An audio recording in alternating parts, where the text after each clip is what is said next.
دراصل بات یہ، ہمیں فضل بھی سمجھ نہیں آتا.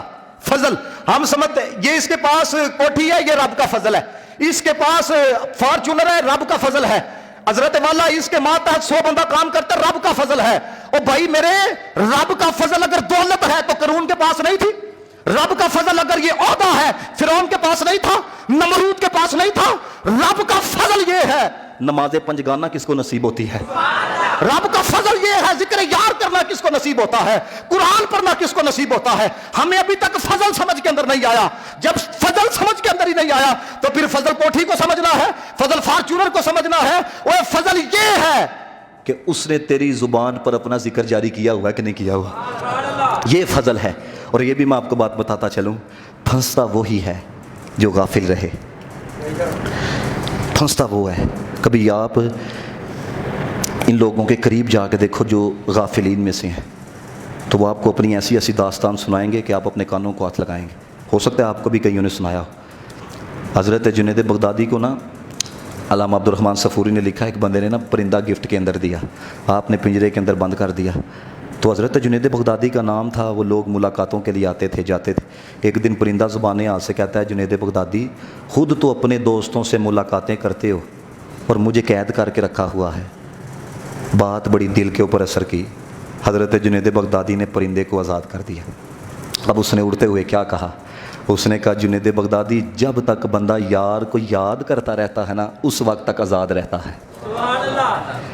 جب تک ذکر اللہ کرتا رہتا ہے اس وقت تک آزاد. اب پرندے نے کہا، اس نے کہا، جنید بغدادی جب بندہ غافلین میں سے ہوتا ہے، پرندہ ہو جانور ہو، اس وقت وہ شکاری کے شکار کا نشانہ بنتا ہے. اس نے کہا، جنید بغدادی میں کیوں قید کا شکار ہوا؟ میں صرف ایک دن یار کے ذکر سے غافل ہوا تھا، مجھے اتنی قید و بند کی صعوبتوں کا سامنا کرنا پڑا ہے. تو میں تو حیران ہوں، جو انسان صبح بھی یاد نہ کرے، شام بھی یاد نہ کرے، رات بھی یاد نہ کرے، وہ کس حالت کے اندر ہوگا؟ آخری جملہ جو اس نے کہا، آپ بھی نیت کرو، آپ بھی اپنے ساتھ وقت. اس نے قسم اٹھائی پرندے نے. اس نے کہا، جنید بغدادی آپ نے مجھے آزاد کیا ہے، میں رب کعبہ کی قسم کھاتا ہوں، اب میں صبح بھی اس کو یاد کروں گا، شام بھی اس کو یاد کروں گا، میں قسم کھاتا ہوں. اب دیکھو آزاد کیا.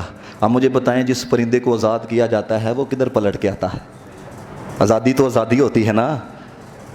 لیکن حضرت جنید بغدادی رحمۃ اللہ تعالی علیہ کی زیارت کے لیے وہ پرندہ آیا کرتا تھا، زیارت کے لیے.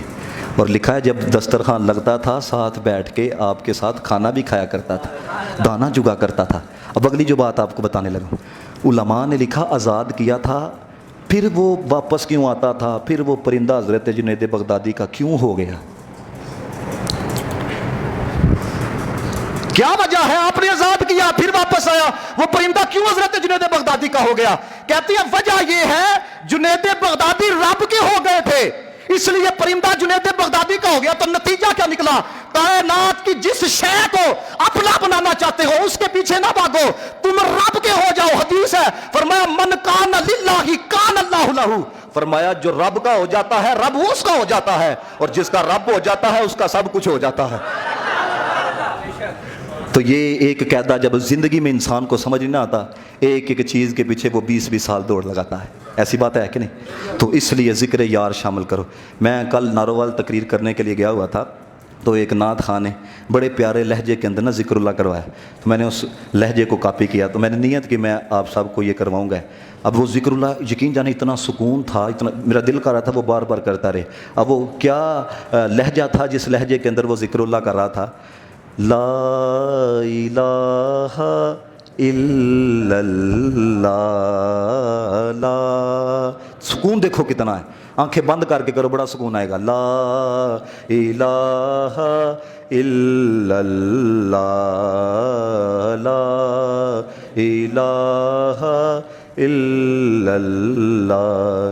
اے کلمہ دین ایمان ساڈا، اے ہو بخشش دا سامان ساڈا، اے ہو دسدا اے قرآن ساڈا. پڑھیں لا الہ الا اللہ، لا الہ جھوم جھوم کے کرو لا الہ الا اللہ لا الہ الا اللہ. اب مجھے بتائیں